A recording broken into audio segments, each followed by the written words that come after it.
It's my honor to be hosting the very final panel of this amazing weekend. Can we give a round of applause to the organizers, please? As Yemi has rightfully said, we are here to talk about Africa's music influence on the world and the exchange and the dialogue that we see coming. So, to kick us off, I would like to introduce our very special guests. We're going to start off with Jocelyn Mahutu Remy, who is the MD at Sub-Saharan Africa for Spotify. Round of applause, please. We also have Kopi Otedola, who is a DJ, philanthropist, and entrepreneur. We have Jimmy Adesonya, who is the co-founder and executive producer of JM Films and Unbound Studios. And we have to my right, Wale Davis, who's the head of A&R at Africa Sony Music Publishing, as well as the founder of Fatherland. Okay, so now we've done the formalities. I know everyone here, so it's going to be a conversation, and we're going to bring you in. Is that okay? Yeah. Perfect. All right, we're going to kick off with the current state of African music. As we rightfully said, Love Nwatiti blew Afrobeats out of the water. We've got Calm Down, topping all kinds of charts. But what does it actually mean to our local markets and to African music as a whole? Wale, looking at you. Let's kick off the convo. So I need to, what current state of African music. I think that African music is at a very interesting point. I think it's a point where, like, globally, we've gotten a lot of traction with the music. The music is going to different parts of the world. Like Yemi rightfully said, places like India, markets that are not even your traditional UK and US, where you see heavy diaspora presence. Like, the music is traveling, and a lot of people are not just tapping into the music, but tapping into the culture that comes with the music. Why I say it's at a very interesting place is I think we're at a point where we have to start defining what our ecosystem looks like. I think that it's important that as we start expanding globally, that we identify what kind of setup, what kind of structure, what kind of system we want to have. At the moment, there's not that much of a structure, to be honest, but I think that also presents an opportunity because it gives us the ability to create a more inclusive structure, to create a more ownership-led model, whereas that's not what really happens in other parts of the world. So I think for me, I moved back to Nigeria in 2008, actually, so I've kind of seen the music progress from where people were selling CDs on the road to where we are currently now, to seeing different people climb different global stages. It was amazing when D'banj and Two-Face first did a show in London, to now where it feels like everybody's doing a show every week, and I think it's really at a point where I think as we are pushing and forging ahead, we have to define, we have to tell the narrative ourselves, and we have to have ownership of what we're pushing, because very quickly, I think we could sell ourselves short. But I think everybody on this panel is playing a huge part in shaping that narrative, from visually to all the amazing stuff Kopi has been doing. She was hosting Africa Now Radio a while back. She's been DJing and spreading the brand across.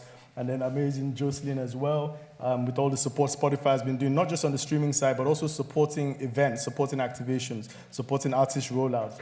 And so for us, I think it's really important that, whilst we're celebrating the music, whilst we're dancing in the clubs to the music, we also need to figure out how we own the music and safeguard the music as well. Yeah. I love that. So you've spoken about definition, you've spoken about ownership. Jocelyn, I'll pass to you. At Spotify, we see a lot of support for African music, but is there actually any money being made within our ecosystem? Controversial question, I know, I'm sorry. Yes, the growth has been phenomenal in the past 10, 15 years, and especially since we introduced streaming onto the African continent. There were different platforms before Spotify launched in 2021, and since then it has really accelerated because we have focused on revenue rather than just growing the numbers of users. So just to give you some numbers, There is an organization called the IFPI. They represent the music industry worldwide. And last year, they announced that Sub-Saharan Africa was the region of the world that was the fastest growing in terms of the music industry at 34%. And I know from my sources inside there that they're going to announce something similar in a few weeks. Again, Sub-Saharan Africa is leading the world in terms of growth. In terms of Afrobeats, in the past few years, we've seen 500% growth. And you've all seen, the Grammys, the events, the billboards on Times Square, et cetera, et cetera. There's no doubt that this is our moment. We are being empowered. We're taking back our story, et cetera. And it's all beautiful. However, we need to be pragmatic and realistic. Let me give you some comparisons. So I just said Africa is the continent that is the fastest growing. Yay. This industry represented last year about $89 million. If you take a country like Belgium, which is the size of Burundi and a population of 11 million people, it's twice that amount. Belgium, right? And you may think, oh, but that's an established European market. There might be some good reasons. They've been at it for decades. Yeah, let me give you another example. Chile, emerging market. And that country, the single country of Chile, has as much revenue as the entire African continent, which is a little, yeah. So we still have a lot to do. We have a lot to do. And obviously, I love that we are conquering the world the way we're doing it. However, we need to conquer our own continent. And you are asking about revenue. Yes, we need our users to grow. And we've seen in the past couple of years an incredible progress in that sense. And if there's something that I find really sobering, exciting, and the reason I wake up every morning is that there is this perception that African consumers, given all the issues that we have between poverty and the cost of data, et cetera, that this will never be a revenue market. People will never be able to pay. It's too expensive, data, et cetera. But what we're seeing is just the opposite.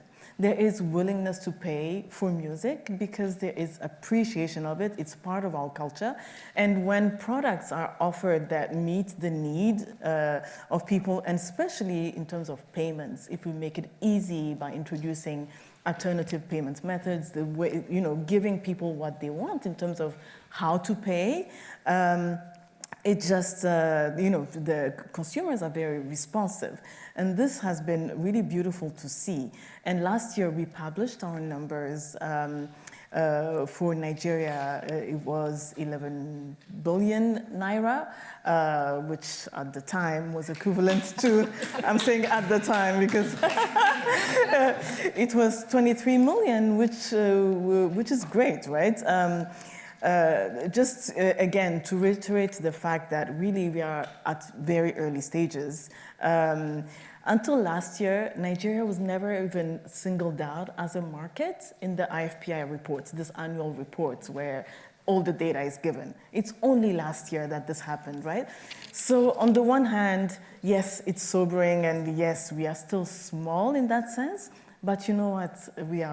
Our trajectory is phenomenal, and in a few years we might be dominating, these numbers across the world. So, yeah. Small but mighty. Yes. Some sobering facts. Yes. But a reality check, I think, for all of us. Mm-hmm. We're talking about structure. We're talking about ownership. We're talking about definition. What are the structures that are currently in place to help artists grow? Kapi, I'm looking at you. Well, first of all, I want to say it's so lovely to be here in Oxford because just last year I graduated from this very university. So it's nice to be here, not worrying about a thesis.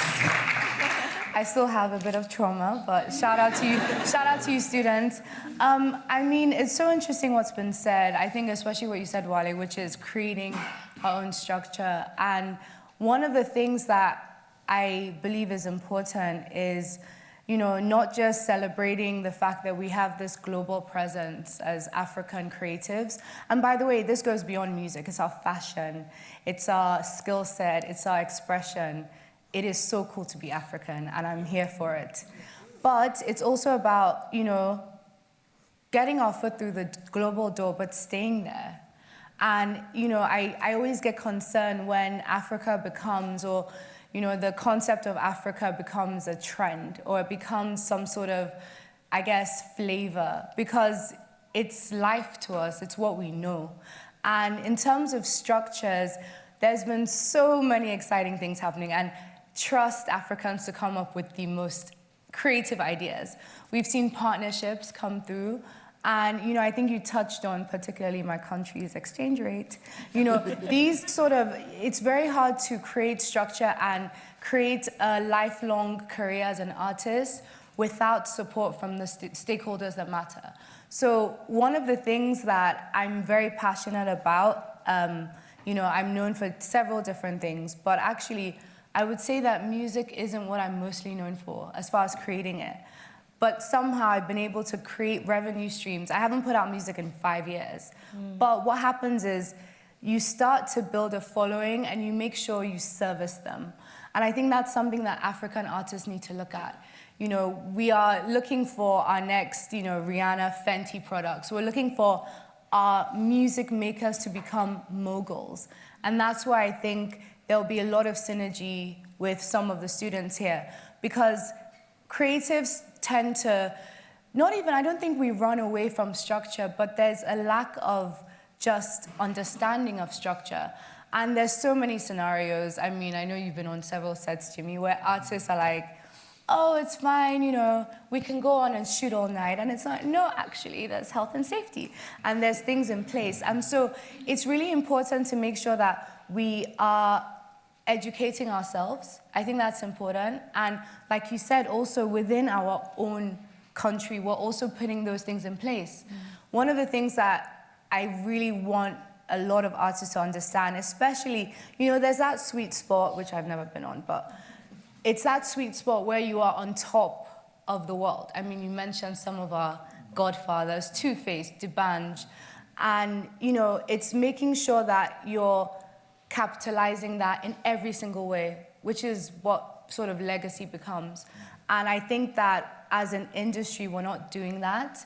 And that's a lot of us, a lot of people in the room, that's your job, to create and service those for artists, making them realize that they can have different ways of extending their brand. And you should not ever be, I don't think, as hot as your latest song. And that's where we create an industry, we pump money into the whole sector, and we start to see more, I guess, just more longevity. It's, you know, it's really scary, sort of, when you look at the lifelong career of an African artist versus a Western one. And, you know, first of all, I mean, somehow we can put out 100 songs in a day. You know, we have that work ethic, but it's also about what are you doing when you don't have music out? And I think that's just as important. So artists need to have their entrepreneurial hats on. That's what I think. I love that. So entrepreneurship, branding, longevity, legacy, all of that contributes to how the world sees Africa and Africans. Jimmy, I'll come to you, given that visuals is your thing. How has the narrative changed about Africans, and how has music, media, arts contributed to Africa's PR? Yeah, good question. It's also a pleasure to be here, so thank you all for having us. Yeah, I think, look, if you look at the narrative over the last 10 years, and even just, you know, relative to oneself, right? Maybe 20 years ago, it wasn't as cool to be African. If you're in the UK, if you're in the US, you had to almost, like, you know, think of a way to brand yourself so that you could be accepted. But I think what's happened over the years, you know, it's phenomenal. And I think we've always had it, right? We always had the source. We always had the culture. But I think a part of my vision when we started JM Films and Unbound Now was to really tell that story and narrative and own it, and not always think you have to go to South Africa to shoot or go to LA to shoot or whatever. These are amazing places to shoot, don't get me wrong, but being able to say, look, we're going to shoot in Ghana, we're going to shoot in Nigeria, we're going to shoot in places that are home to us. We did Essence, in Ghana, which was just an amazing, production out there. We've done a lot of great things in Nigeria, and then the gritty side started to become beautiful. It started to feel like, actually, we don't have to go for a glossy house anymore. We could just shoot on the street with the beautiful kids, with the beautiful outfits, with the beautiful clothing, with our culture. Our culture became our heritage became our pride. And it was almost so, synonymous, and social media did a really big part to that. I think, by the time we all realized, we're not different. There's no one that's coming to save us, right? Like we can say, okay, let's go shooting, wherever and make it look like their own tradition. But at the same time, we actually have our beauty. And now today we have people coming constantly to come and shoot in Africa, to come and basically, feel and look like us. And I think, where that has played, overall is that it is just a time to tell your own story and to own your own space. And the narrative has always been ours to own. So where we started going into music and we said, you know what, let's rap in our style, let's sing in our style, let's have our own twang to it. And then also visually we said, you know what, let's shoot in our own way, let's wear our own clothing, let's put traditional 100 people wearing traditional outfits, or put head wraps and hairstyles, braids, very unique, things that have always been there. Nothing is new under the sun, but we're now in a space where we're able to say, you know what, this is actually the vision for this particular record, and we think it fits within the space. And then you come out here and people want to buy it at a premium. And so you're able to now take it on a tour, you're able to take it in a package, you're able to take it in clothing, you're able to take it in, in other types and forms. Like Copy said, being able to think about it entrepreneurially as well, like how do you package yourself? Like we need to be at a point where this narrative is not just a narrative that now starts to be told for us, right? Because eventually that's what's going to happen. It's already happening to a large extent. People are already making Afrobeat records that are not even from the region at all. And eventually you're going to find people doing films, releasing products and saying it's from the inspiration of X people, but those X people do not have any say on the table. And so we now have to really realize very quickly that when we do negotiate, I think we're negotiating on behalf of the people. Because when I go on any table, wherever I go, if it's a film, if it's whatever, I'm like, we need our co-production credit. We need our exec producer credit. We need these things that, allow the next person to be able to say, oh, look at that company from Nigeria. They happen to be on this production. When we did like Black Panther, I keep looking to it because it worked so well in the past, but we did a music documentary last year, Wakanda, Voices Rising Wakanda, the music of Wakanda Forever. It was a production where we followed Ryan Coogler and Ludwig, the composer, through Mexico, Lagos, London, and LA. And basically, when it came down to the production itself, we were like, look, if we're going to tell the story and we're going to be part of this production, we need to be the ones also co-producing. I'm going to be an exec producer the way you're going to be an exec producer. We had a meeting in the Bay Area in Los Angeles, and I remember people just wanting to think that it was almost a way, and this is no disrespect to anybody, by the way, but it's just like, you should be grateful you're on the table. But actually, no, you should be grateful I'm on the table. Right. You know what I mean? Right. Because then you're able to give them the knowledge that they don't have, right? And that's the truth. The moment you realize that, all of a sudden the perspective changes. So my task to everybody in this room is, like Copy said as well, is that, and also Jocelyn, about we need to do so much more. But the truth is that creatives naturally create, right? The structure has been built that way.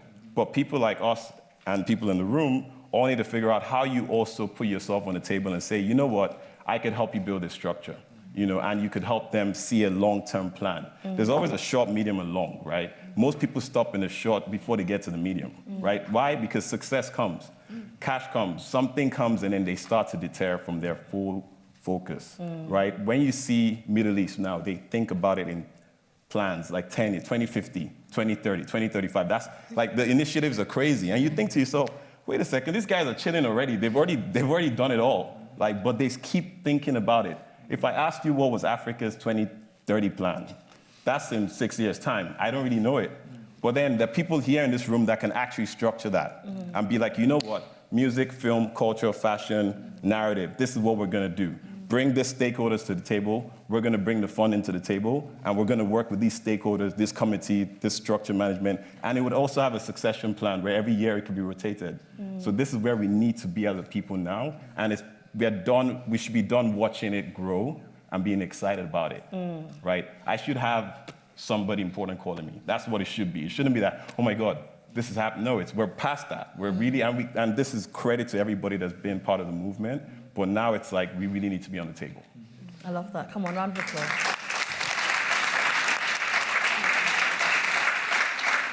Now, one way to make sure that you have longevity is publishing.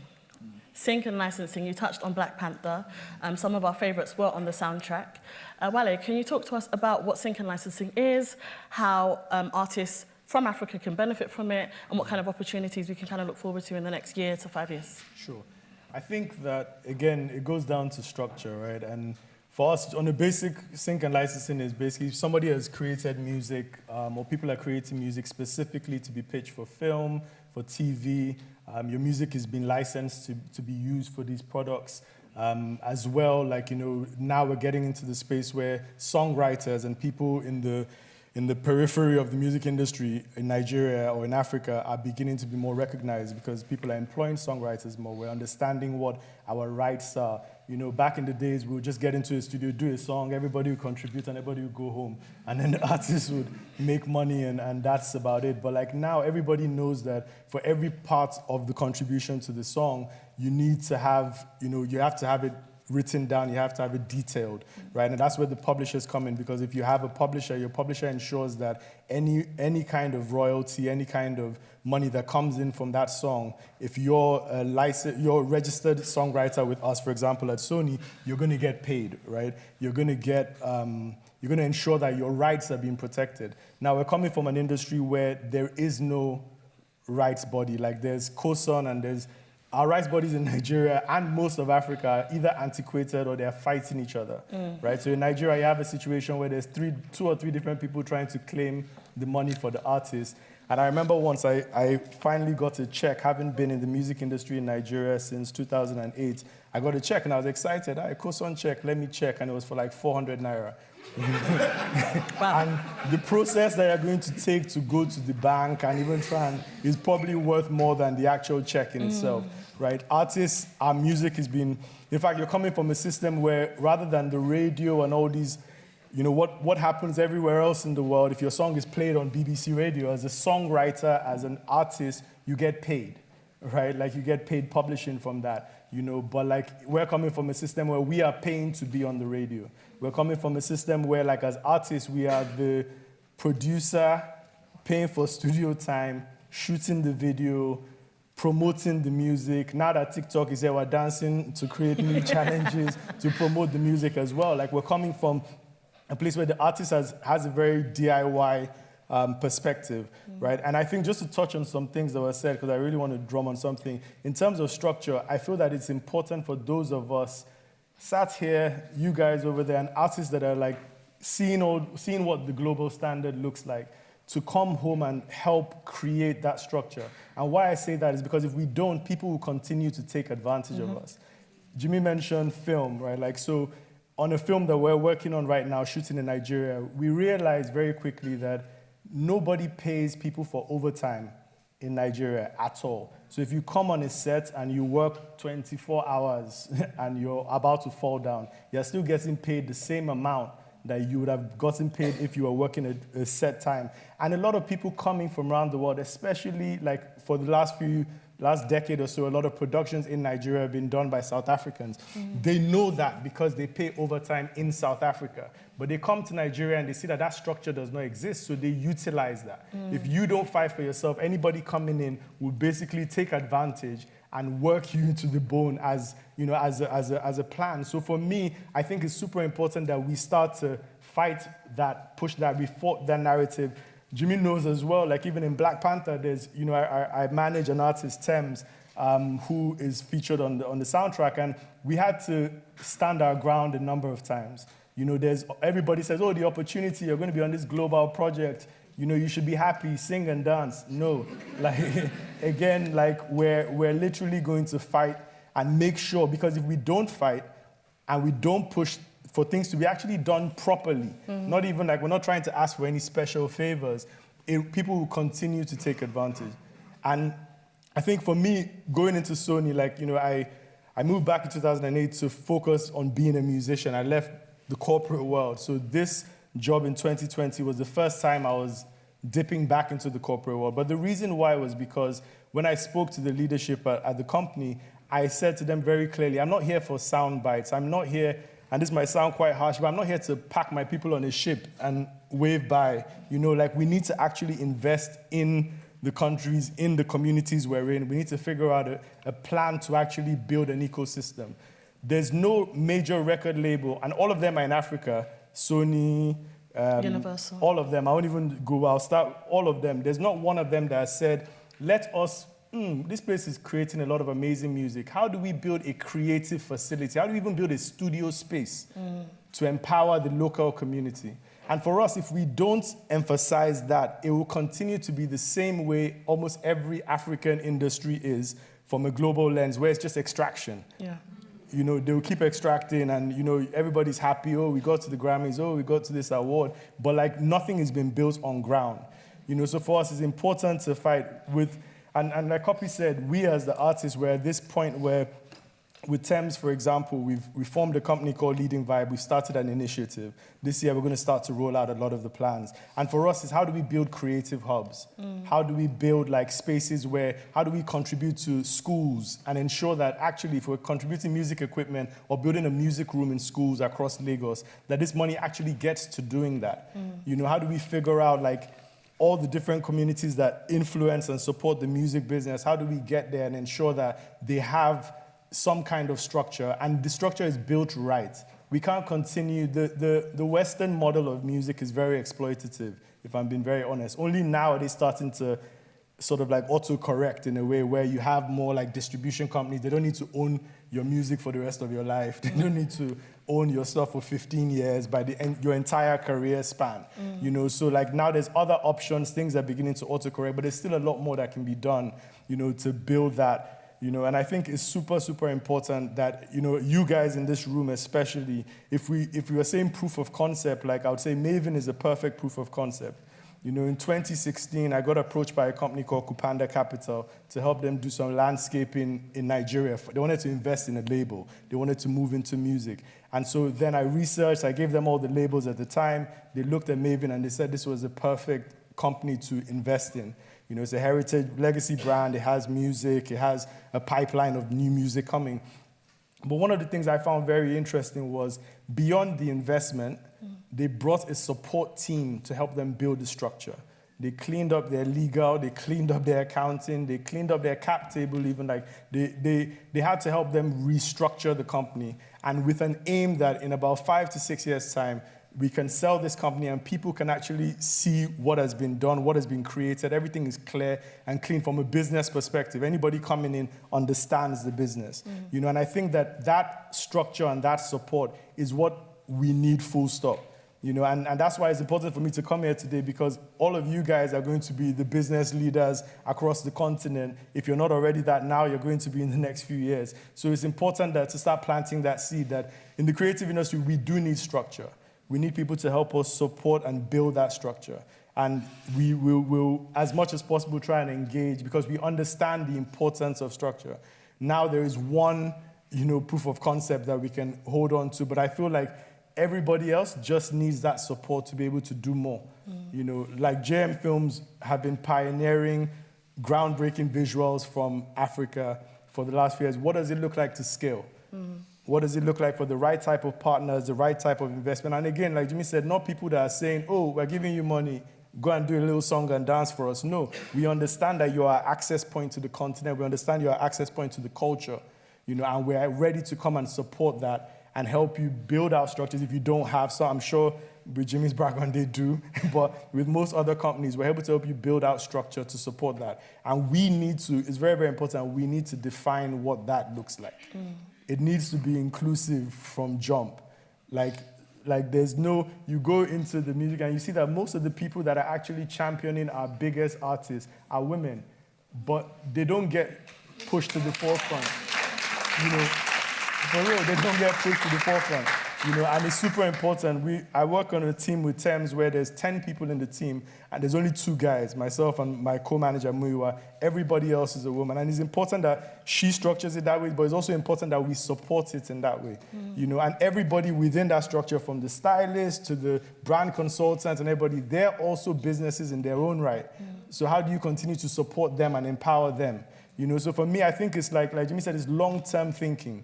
We need to visualize the kind of community ecosystem that we want to build and then start planning towards that. You know, and I think, it may sound crazy, but I think that Africa has a real opportunity to show the Western world a new model of business for the music industry. Like, yeah, like I really feel it's super important. So yeah, going back to publishing and licensing. Thank you. Yeah. No, we got it. All right, cool. No, thanks. Yeah. So I want to springboard off of I'm joking. He's my bro, so it's not personal. I hope. You touched on women in the industry. We've got 2 other women on the panel. And I love that you spoke about management. So I'm a co-manager for an artist called Oxlade. Does anyone know him? And another artist, and another artist, Bella Schmerder. Does anyone know him as well? And you're right, when I come to the table, I'm usually the only female, and usually unheard is the right word I want to use. So ladies, I want to throw to you. When we're talking about progression, we're talking about narrative, we're talking about expansion, how key and how pivotal are women to that, especially as yesterday was International Women's Day? Well, look at Tyler. You guys know Tyler, right? Yeah, I mean, at Spotify, we have a program called Equal, specifically for women, and another one called Radar. Thames was an alumni, and Tyler also. And it's just incredible to see how these women, and Ira Star, for example, how, you know, nurturing women specifically and ensuring that they get the spotlight, that they are on the global billboards, that they are supported with their management, it can lead to the kind of success that we've seen. I mean, Tyler at the Grammys, and it's so beautiful to see how they're also collaborating. But none of this would have happened without very sound management, and Wale and team are really doing an amazing job there to ensure that they get the spotlight. But I just wanted to follow up on some of the things you said that really inspired me. The diversification element, for example. For me, my objective and dream is really to see us moving beyond the 20, 30, 50 superstars that we have, and really nurture that second tier of artists. And that can only happen if we build an ecosystem around it, as you were saying. Our touring ecosystem in Africa is shocking. If you are an artist, a more niche artist, and you're not planning or counter-attract audiences in stadiums, for example, where are those 500 people capacity venues? If you're a Nigerian artist and you realize, thanks to Spotify for Artists, which is a tool that you can use to see the back end of your audience, etc., and you realize that you have a good following in Zimbabwe or Zambia, etc., where would you even start touring in those countries? There's nothing of that kind. So really supporting that second tier, those thousands of artists out there to make a living, is what we should all strive to do. But there is hope. There's so much interest around the creative industries in Africa, from global institutions, from angel investors, venture capital, et cetera, et cetera.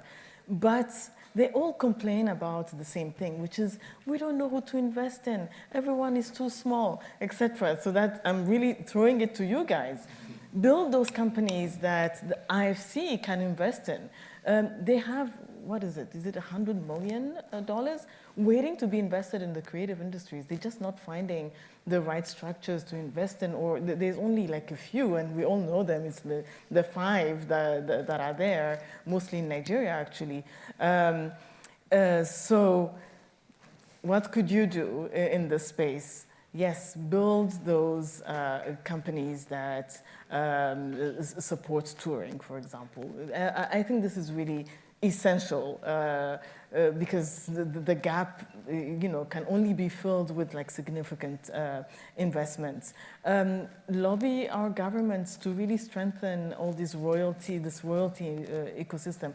It is so sad to see, even in a country that is a little more organized, like let's say South Africa, to see, thousands, hundreds of thousands of dollars sitting in the coffers of some royalty management organization because they just have a technical problem that stops them from distributing that money.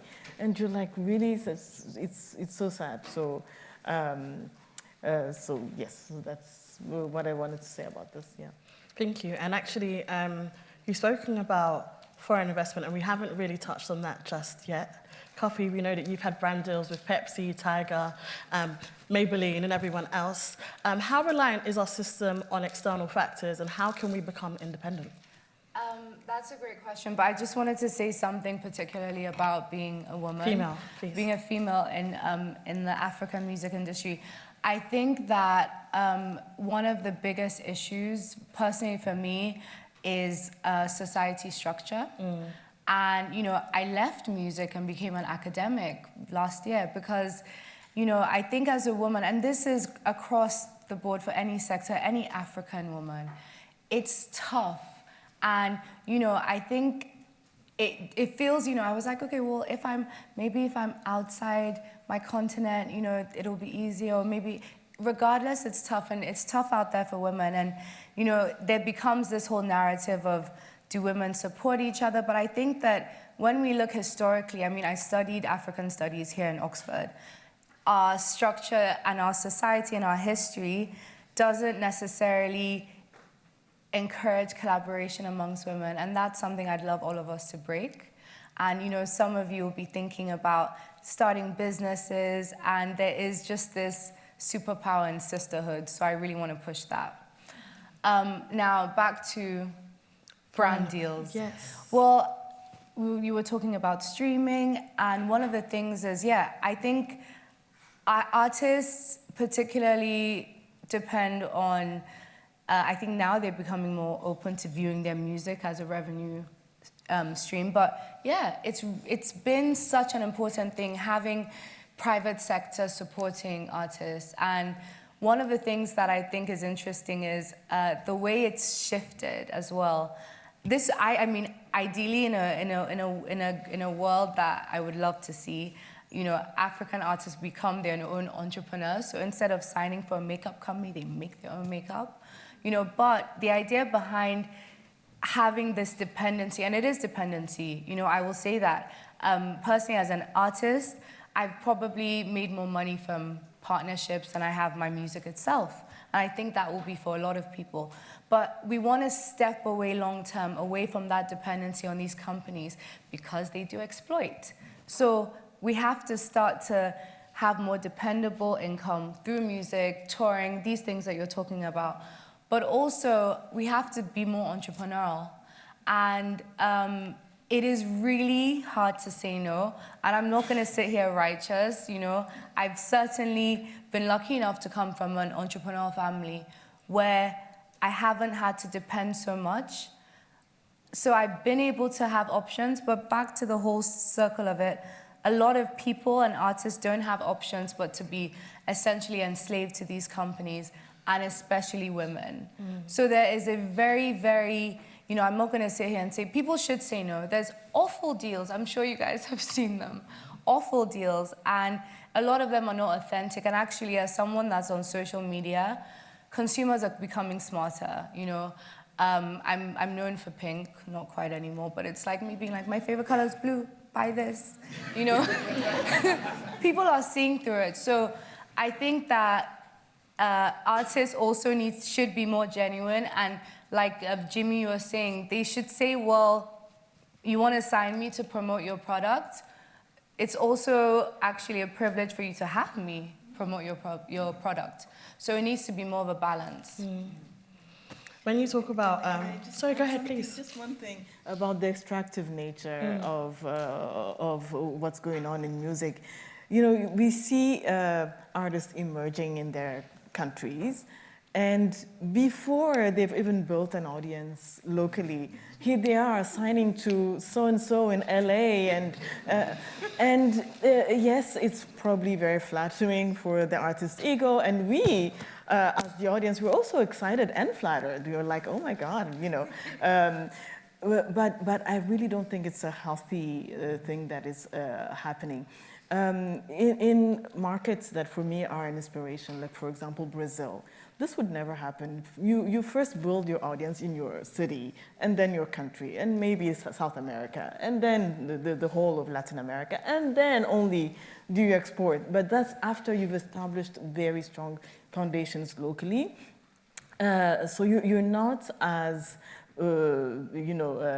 exposed to extractive behavior, which is really very reminiscent of how our continent was extracted for other commodities. So we really don't want our music and our arts to be another commodity. We need to stop it just now, right now. Wale? Yeah, so I wanted to add to that as well. Working from the music business side, you know, we get reports every week, and they tell you, because a lot of music business now at this present point is not really about creativity and all of that, it's about data, right? So they tell you this song is streaming crazy, it's charting on Shazam, and it's charting on all these platforms, and you know, Wale, you should, and I'm the Africa guy, so they're like, do you want to sign this artist? And I'm like, nah, I don't. I think it's like a moment that is going to pass, and I'm not prepared to sign something purely off data, because after you sign the artist, that's one side. You have to then, if you sign a 3-year contract, you have to then speak to me regularly. I have to look for opportunities for you. I have to try and place you in specific rooms. With publishing, it's about writing. So I see an artist that is hyper-local, and an international brand wants to sign the artist. And I tell them this is hyper-local, but they're so in love with the numbers and the numbers moving that they will sign anything. They will literally sign my cousin if... No, I'm being completely honest. If the numbers show that there's something happening, and you don't know why those numbers, there's so many cultural things.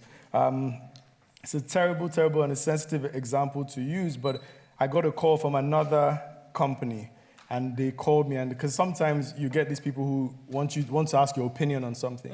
And they said, Wale, we've seen numbers moving for an artist, and we don't know anything about this artist, so we want to get your insight on the artist.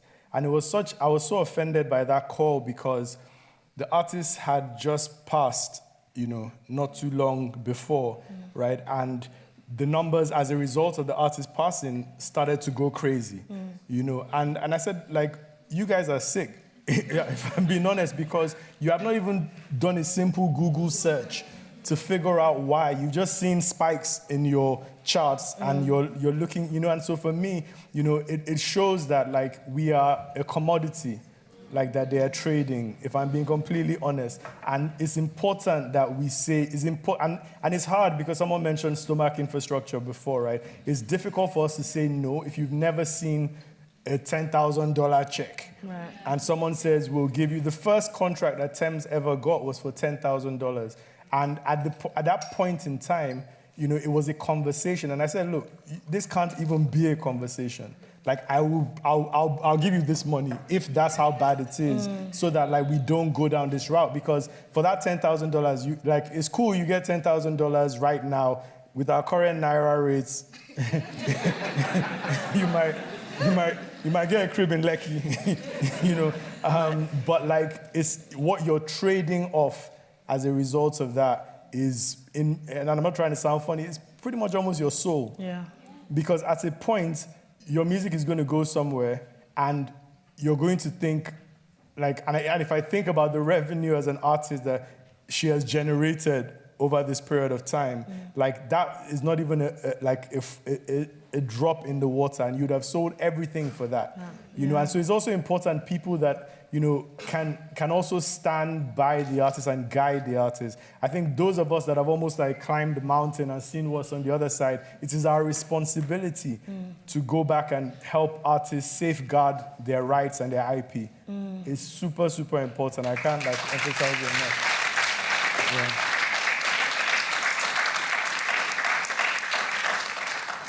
So we've spoken, and sorry, that was really moving. I actually will just springboard off of that. I know an artist who signed a 15-year deal for 150,000, which is equivalent, right? 10K a year.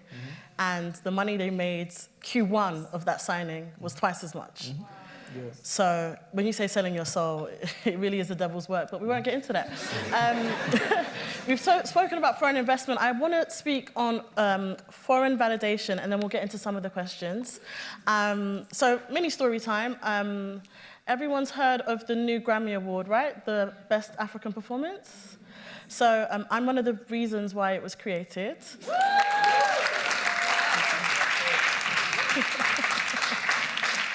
I'm happy you're clapping, because on Twitter, people said, you're boxing us into a corner. This is going to put us in the back of the room. We won't be able to get best album, best single, and that's just not how it works. But I want to ask our panel, forever, we've been so obsessed with the Justin Bieber feature, or French Montana, or whoever's, sorry, no names. Why are we so obsessed with foreign validation? Jimmy, I'm going to come to you. And in light of the headies saying that they're coming back home, how important, again, is it for us to be independent? Okay.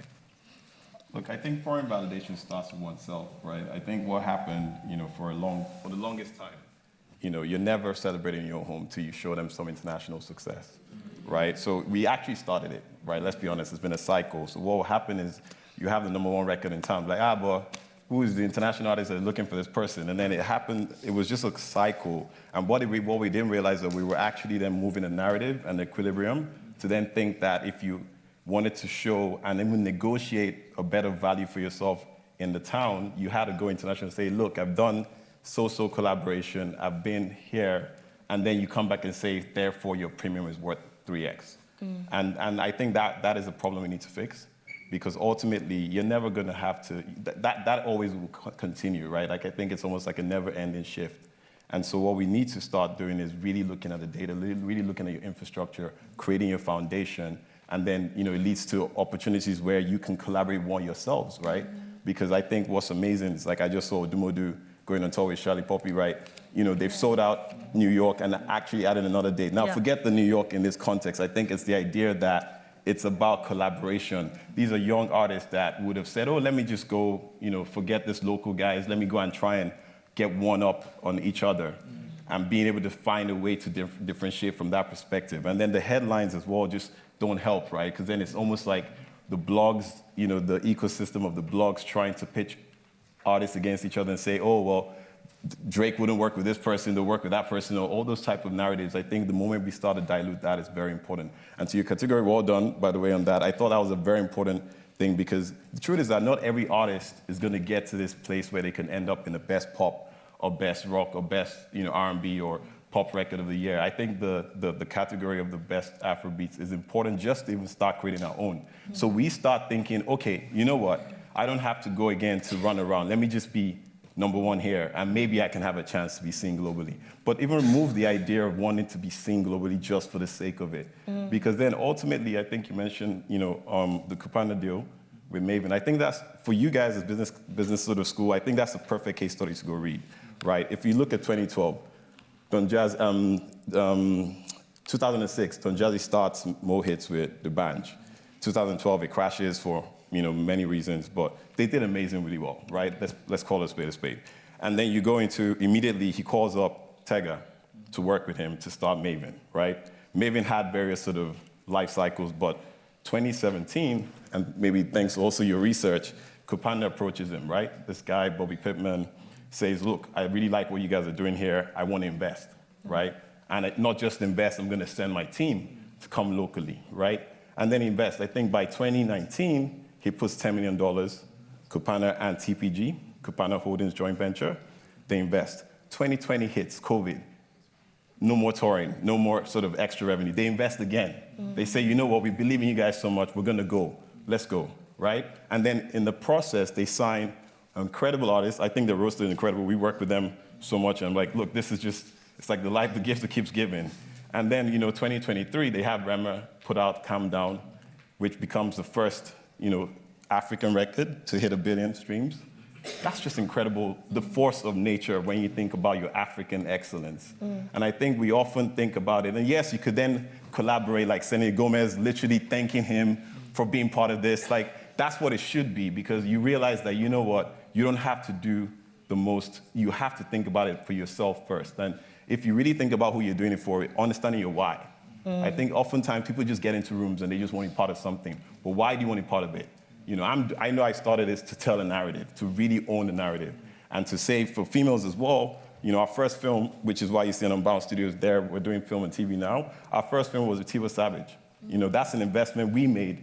We could have gone to a Netflix or Amazon or wherever first looking for money, but I was like, you know what, Tiwa, if you can trust and believe in what we've done, we've won awards, $49.99, many great things, we can invest this together. She said, I'm going to buy. Thank you. She said, I'm going to buy a house in London, but you know what, Jimmy, and you can quote me, you can call her. She was like, I'm going to give you the mortgage money, and we're going to do this house. We're going to do this film, right? This was literally 2 years ago, and this year we sold it back to Amazon as a license, but she made, multiple return for the same film, and thank you. It's called Water and Gary. It's coming out in May. That's an exclusive. It's coming out in May. But basically, it just shows the power of self-investment and reinvestment. It's never about the first dividend out. If you think about it, if they decided, the Maven guys decided to just call it a quit, they might not have the success they've had. And guess what? This year, they sold it for, 100 and, quite a multiple back. But TPG was able to exit, in the typical customary period of 5 to 7 years out of multiple return. It was a great deal for them. Kupanda, who was the guy that actually invested in first, stayed again as a minority investor and a strategic advisor. And, Tega and Don Jazzy get to still retain being at the helm of Maven to take it to the next level. And the truth is that people are mad at, you shouldn't, but it's about your vision. Maybe he always had that plan. Right. He's not always going to do music. Maybe he wants to do other things. Like Don Jazzy is a character. It's an amazing, it's a life of its own. But guess what? If he decided to maybe do it at the wrong time, he could have lost some artists, maybe just through natural progression, not even always about an envy or sort of issue, whatever, but then he might have ended up with the value at the wrong timing. So it's also thinking about your why, and I think if we all define the why and go into it with a real clear vision, then you're able to actually achieve it. And then when you now think about local, international will come to you, naturally. I love that. Round of applause, please. You've got 2 minutes. Super quickly, I just want to say something about the Grammys as well. There's a lot of dialogue about local awards, Grammys, all of that. I think it's super important, like Jimmy said, to understand your why. And the why is that if you need, in every part of the world, you need capital to be able to make certain kinds of investments in structure, in ecosystem, all the things I've spoken about. So if your why is that, I'm happy to win a Grammy and I'm going to lord it over everybody, that's childish. I think that the main why is that as an African artist, if you win a Grammy, even being nominated for a Grammy, your value in terms of live shows, touring, all of that goes up immediately. And I've seen that with Thames. I've seen what we're getting paid pre-Grammy and post-Grammy. So for me, I think that it's important to be able to then think, okay, how do I utilize foreign investment, foreign accolades or whatever to my benefit, to be able to have more resources and pull to be able to do stuff? How do I leverage that Grammy win to go into certain rooms with people and share my vision and have them buy into the vision? Because what they respect, we have already garnered that. So it's super important to think about it in that way. I think if your mountaintop is the Grammys, then, to me, that's a bit limited. But I think if you're able to think about it as a tool to be able to, utilize, I think it's way more effective and way more powerful. I love that.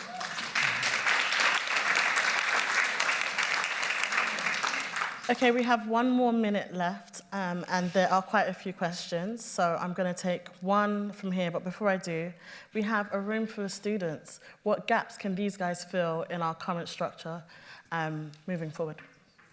Well, I think it's kind of been echoed across all the panel. I think everyone here has an important role to play as far as being, the cushioning for artists, these creatives that are lacking maybe a long-term vision, lacking that entrepreneurial cap.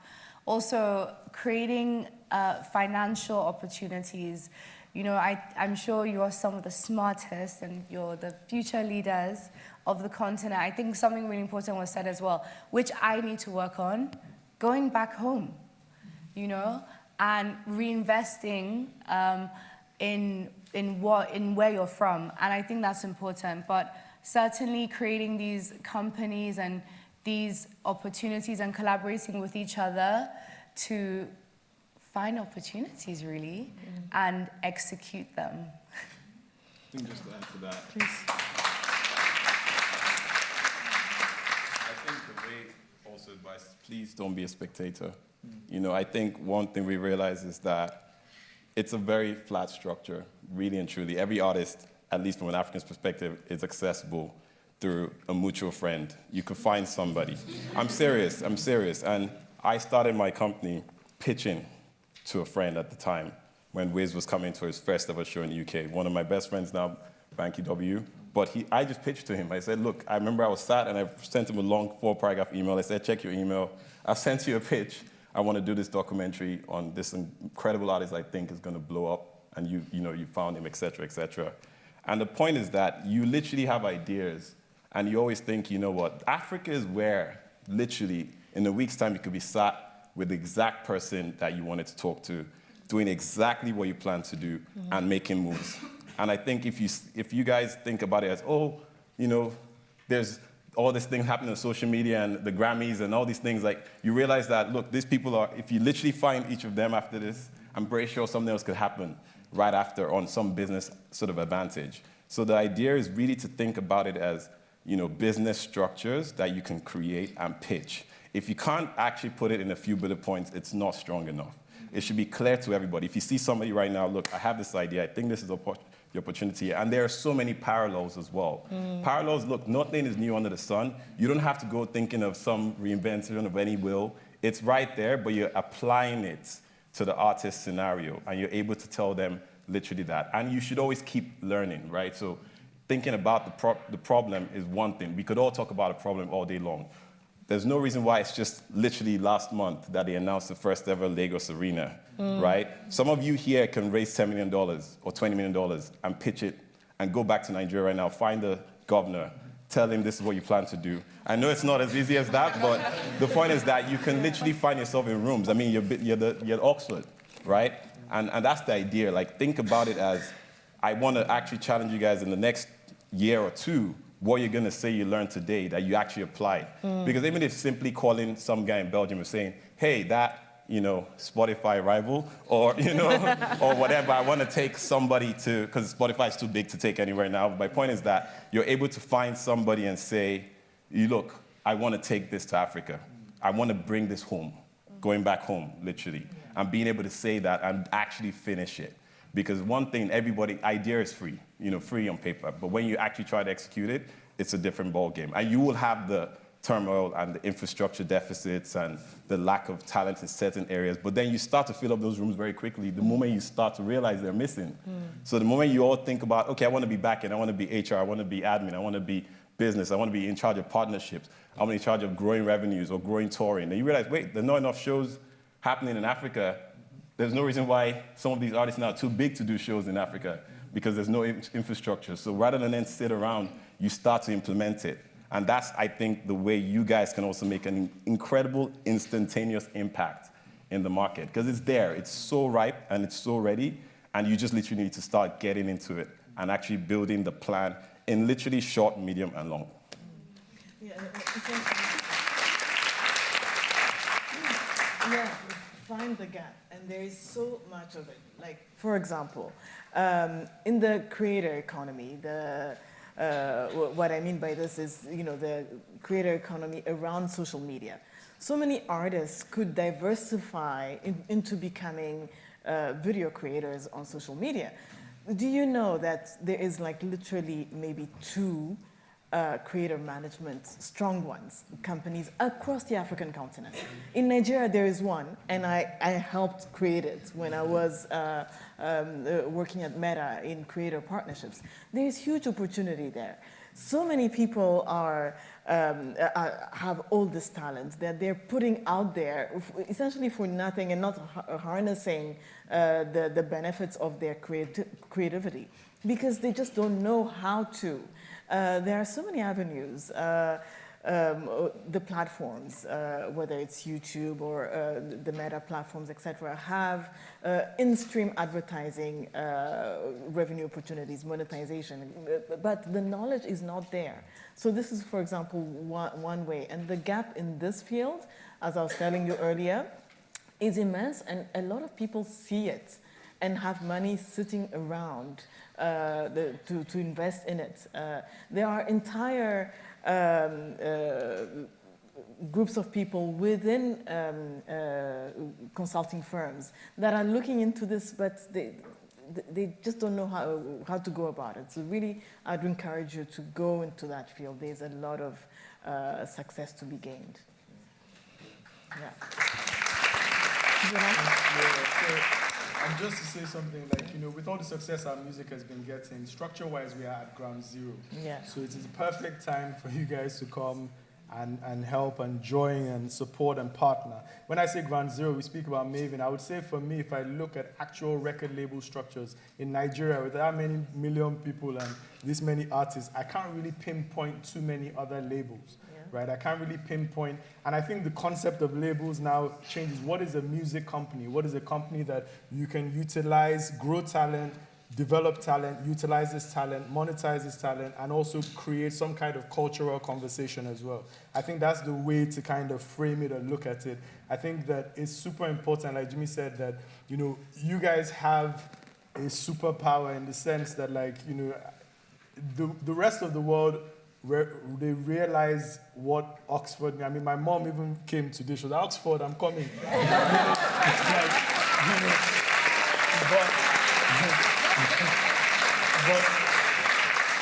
But I think as well, for those of us in the music space, going to approach government, going to speak to people in private equity or VC firms, or whatever, like, I think that it's also important for us to have people like you to give us certain kinds of credibility.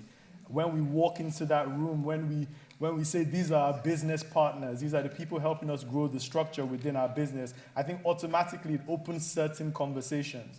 I know especially in Nigeria, I know that, from a music side, the way the government look at us is the guys that will come and sing and dance when election is coming up. Right?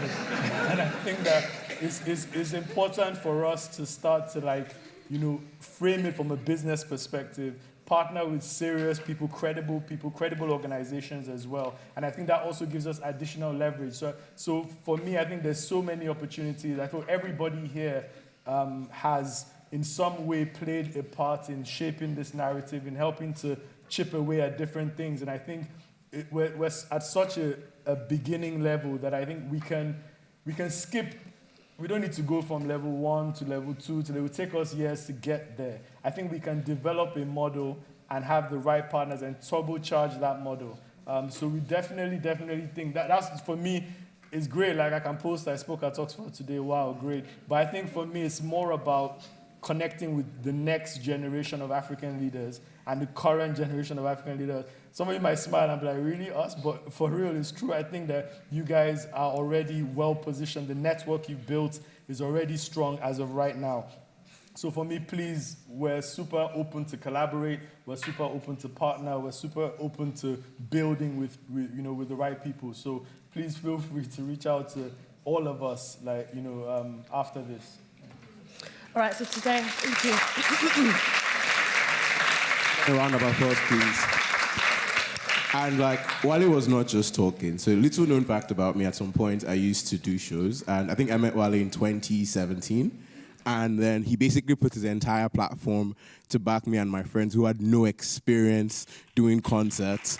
And then he still supports and we work with them to date. So please, round of applause.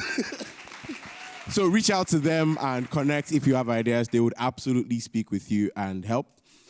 We are coming towards the end of the show. The forum. It's not a show. Planning the forum has been, like, I think a very tough experience. I had dreams about the person I'm going to call at some point because, like, if you worked on this team, like, you would hear Bouclair's voice when you're sleeping. You wake up to text messages from Bouclair. And I'd like to welcome one of the co-directors for the forum to come and give closing remarks. Please put your hands together for Bouclair.